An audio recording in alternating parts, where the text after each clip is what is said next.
Hello friends, I hope आप सभी ठीक होंगे और अपनी एग्ज़ाम की प्रिपरेशन कर रहे होंगे। तो हमने सोचा कि हम भी आपकी प्रिपरेशन में कुछ आप लोगों का साथ देते हैं, तो आप प्लीज़ हमें सपोर्ट करते रहिए। तो टोटल फोकस एजुकेशन में हम जैसे DSSB special educator, Chandigarh special educator या किसी भी अदर स्टेट के स्पेशल एजुकेशन एग्ज़ाम की प्रिपरेशन कराने की एक शुरुआत कर रहे हैं। तो आप कृपया इस पहल में अपना योगदान बनाए रखें और अपनी सक्सेस को अचीव करते रहें। So today is our first class. Our topic is history of special education in international level.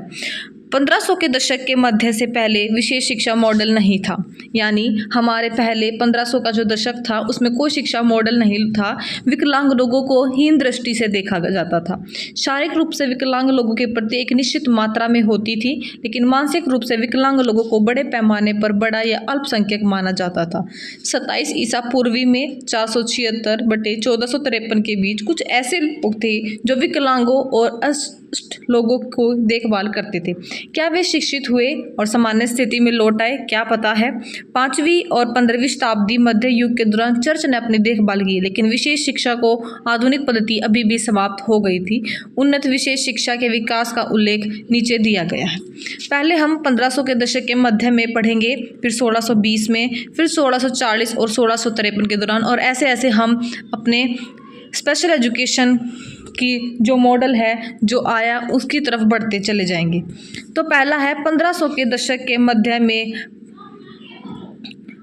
प्रेडो Ponce D Leone, एक स्पेनिश बेनेडिक्टन भिक्षु बधिर बच्चे स्पेनिश बोलने पढ़ने और में सक्षम थे। वे ऐसे लोगों के लिए मैड्रिड के सैन साल्वाडोर मठ में एक स्कूल खोले गए थे। यानी 1500 के दशक में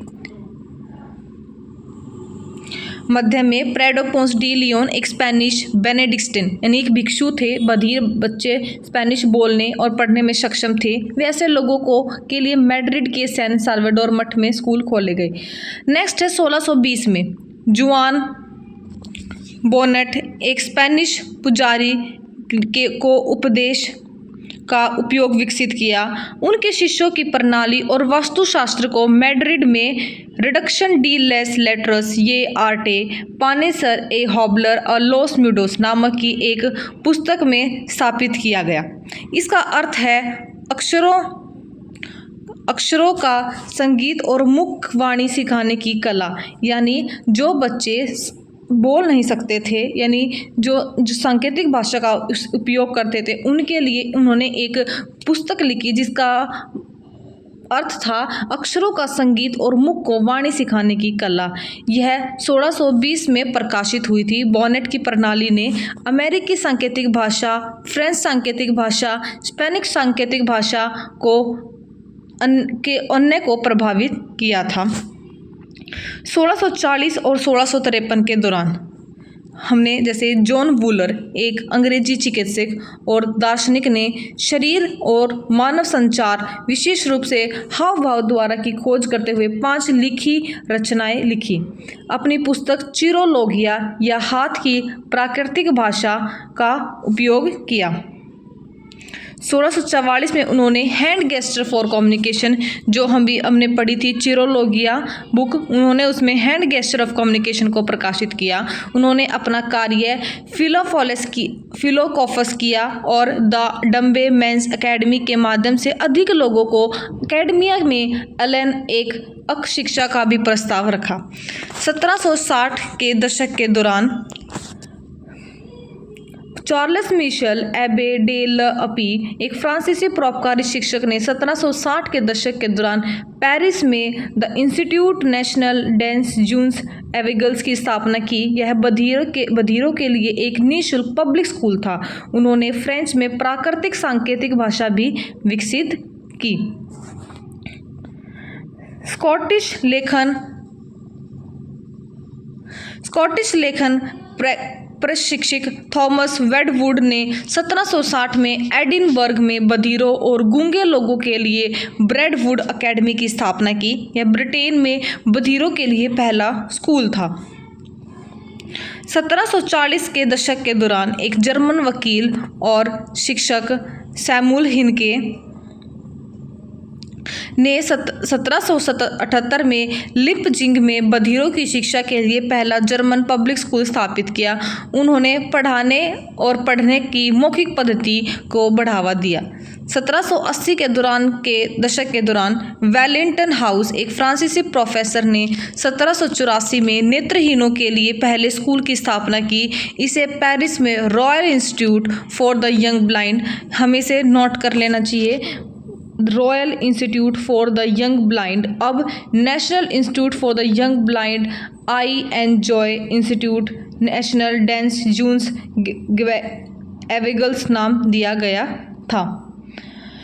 एक फ्रांसीसी मठाधीश और बधिरों के प्रशिक्षक रोच एम्ब्रंस क्यूक्रॉन सिकार्ड ने श्रवण बधिर लोगों को पढ़ाने के लिए मैनुअल प्रणाली या मुख्य विधि विकसित की। उनके कार्यों में शामिल है एलिमेंट्स डी ग्रामर जनरल 1789, कोर्स डी इंस्ट्रक्शन डी एन सार्ड म्यूएट डी नाइनसेंस 1800 और ट्रेटे डेन साइनस पोर एल एक्सट्रैक्शन एडेंस सार्ड्रस म्यूटस 1808। 1800 के दशक के दौरान जीन मार्क गैस्पार्ड इटार्ड, हम सभी इटार्ड को जानते हैं। इटार्ड ने क्या करा था? ये एक साइकोलॉजिस्ट थे, एक फ्रांसीसी चिकित्सक थे, जिन्होंने हमें कई थ्योरीज प्रोवाइड करी जो हम साइकोलॉजी के पार्ट में पहले भी हम पढ़ चुके हैं। और आगे टॉपिक जैसे जैसे आगे बढ़ता जाएगा हम इटार्ड के बारे में और पढ़ेंगे। 1800 के दशक के दौरान जीन मार्क गैस्पार्ड इटार्ड एक फ्रांसीसी चिकित्सक ने वैज्ञानिक आधार पर मानसिक रूप से मंद बच्चों की शिक्षा की दिशा में पहला प्रयास किया। अपनी पुस्तक reports on the savage of Aveyron रिपोर्ट सुर ले स्वाज डे लेवरोन 1808 में उन्होंने एक असामाजिक 11 वर्षीय लड़के को प्रशिक्षित करने और शिक्षित करने के इन तरीकों के बारे में बताया जो एवरोन ने एक जंगल में पाया गया था। पेरिस में के दक्षिण में अन्य कार्यों में कान और सुनने की बीमारियों पर ग्रंथ ट्रैट डेस माल्डीज ए लॉरेल एट डे ला ऑडिशन शामिल थे, जिसमें श्रवण बधिर व्यक्तियों की शिक्षा में संकेत और मौखिक संचार के संयोजन की वकालत की गई। फ्रेडरिक मोरितेज हिल एक जर्मन मुख बधिर शिक्षक ने 1800 के दशक के मध्य में मुख बधिरों को पढ़ाने की जर्मन प्रणाली विकसित की। उनके कार्यों में पादरियों और शिक्षकों के बहरे और गूंगे बच्चों के लिए शिक्षक मार्गदर्शिका 1840, बधिरों की सेवा में पादरी और शिक्षक 1882 और मुख बधिर बच्चों को पढ़ाने के लिए पूर्ण निर्देश 1840 शामिल हैं। फ्रांसीसी चिकित्सक और शिक्षाविद एडार्ड सुइगन ने 1840 के आसपास पेरिस में पहला निजी स्कूल स्थापित किया।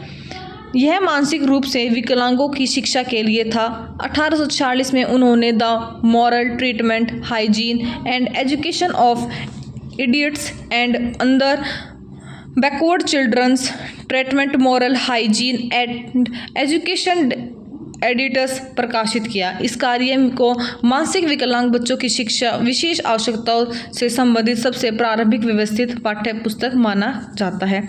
1900 के दौरान मारिया मोंटेसरी, हम सभी मारिया मोंटेसरी को भी अच्छे से जानते हैं। मारिया मोंटेसरी भी एक साइकोलॉजिस्ट थी, एक एजुकेशनिस्ट थी, एक चिकित्सक थी, जिन्होंने सेंसरी टेक्निक्स पर ध्यान दिया।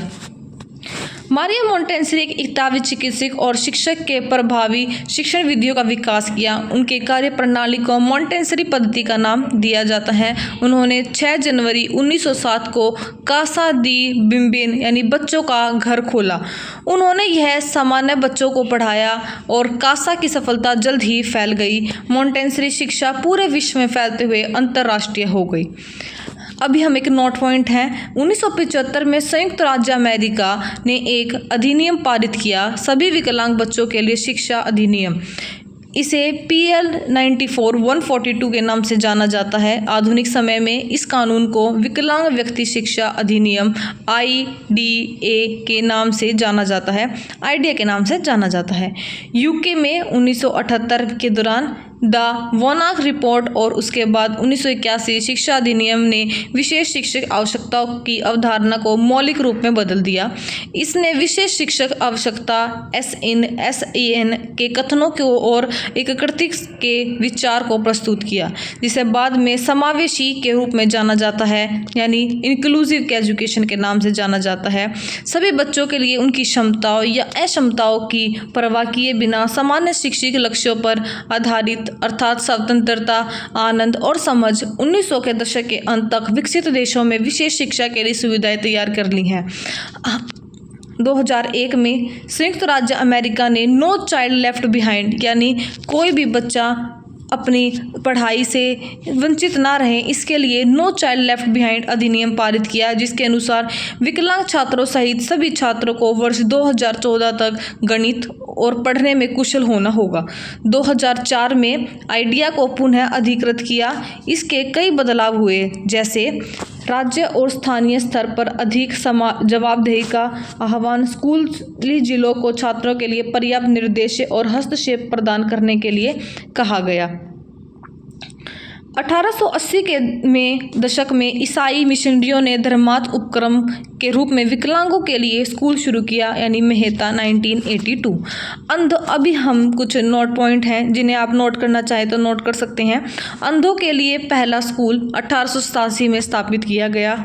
मूक बधिरों के लिए एक संस्था 1888 में स्थापित की गई।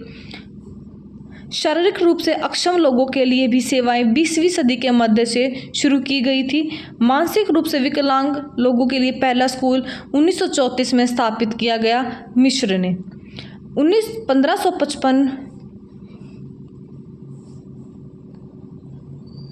1555 में स्पेनिश भिक्षु प्रेडो पोंस डी लियोन ने श्रवण बधिर बच्चों को सफलतापूर्वक पढ़ाया। 1620 में जुआन पाब्लो रोनेट ने बधिर बच्चों की शिक्षा पर पहली पुस्तक लिखी। जॉन वूलर ने 1644 में इंग्लैंड में बधिर बच्चों की शिक्षा पर पुस्तक प्रकाशित की। 1680 में जॉर्ज डेल गार्नो ने बहरे और गूंगे पुरुषों के लिए शिक्षण विधियों की खोज की। मानसिक मंदता वाले बच्चो68 के लिए शिक्षा की शुरुआत फ्रांसीसी चिकित्सक इटार्ड ने 1755 से 1832 में की थी।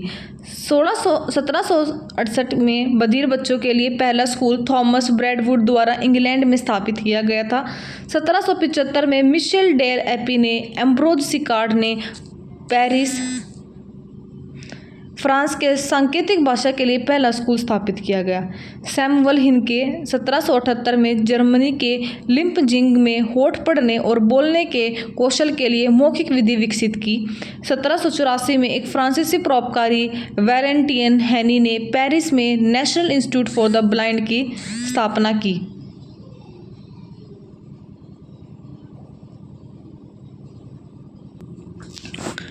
सैमुअल हिनके ने जर्मनी में लिप्जिंग में होठ पढ़ने और बोलने के कौशल के लिए मौखिक विधि विकसित की।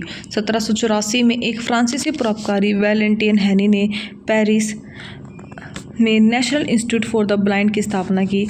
लुइस ब्रेल 1809 से 1852 में उभरे हुए बिंदुओं का उपयोग करके ब्रेल भाषा की प्रणाली को विकसित की, जो आज भी एक अच्छी प्रणाली के लिस्ट में आती है। दृष्टिबाधित के लिए मैनुअल रूप से तैयार किए गए अक्षरों या वर्णमाला का प्रतिनिधित्व करें। सैमुअल ग्रैंडली होवे ने 1829 में वाटर टाउन मैसाचुसेट्स ने नेत्रहीनों के लिए पहला स्कूल स्थापित किया। फ्रैंक हॉल 1843 से 911 ने ब्रेल टाइपराइटर विकसित किया। 1847 में बधिर बच्चों के लिए पहला स्कूल, आज इसे American school for the deaf के नाम से जाना जाता है, गैलाडेट द्वारा फ्रांसीसी पद्धति का उपयोग करके स्थापित किया गया था। ग्रामा बेल 1847 से 1952 और हेलन केलर 1880 से 1957 ने बधिर और विकलांग बच्चों के लिए अथक प्रयास किए।